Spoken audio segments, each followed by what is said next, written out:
পেহেলগামের মতো যাতে আর কোনো অ্যাটাক না হয় তার জন্য বড় সিদ্ধান্ত নিল ইসরো। ধর্মের ভিত্তিতে সাধারণ মানুষের ওপর অত্যাচার দিন দিন বেড়েই চলেছে ওই এলাকা জুড়ে, আর তারই একটি বড় প্রমাণ হলো পেহেলগাম। এবার তা রুখতে এগিয়ে এলো ISRO. ISRO chief V Narayanan recently বলেছেন, আগামী 3 বছরে 100 থেকে 150টা স্যাটেলাইট লঞ্চ করবে ইসরো, যাতে লাইন অফ কন্ট্রোলে ভালোভাবে নজরদারি রাখতে পারে ভারত। এর ফলে রিয়েল টাইম ডেটা পাওয়া যাবে এবং বর্ডারের কোনো জায়গা দিয়ে টেররিস্ট ইনফিলট্রেট করতে চাইলে তাও ধরা পড়বে এই স্যাটেলাইটে। সাধারণ মানুষ সহ টুরিস্টদের নিরাপত্তাও বৃদ্ধি পাবে এই প্রকল্প বাস্তবায়িত হলে।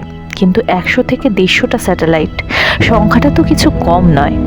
বর্তমানে ইন্ডিয়ার অপারেশনাল স্যাটেলাইটের সংখ্যা 55টি। 55 থেকে 150, তাও আবার 3 বছরে। শুনতে কঠিন মনে হলেও ইসরোর ডিটারমিনেশনে তা সম্ভবপর হবে বলে মনে করা যায়।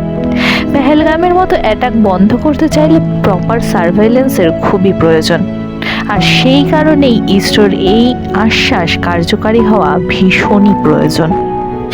আপনাদের মতামত কমেন্টে জানান, আর এমন ইনফরমেটিভ ভিডিও পেতে অবশ্যই আমাদের সাথে জুড়ে থাকুন সাবস্ক্রাইব করে। ধন্যবাদ।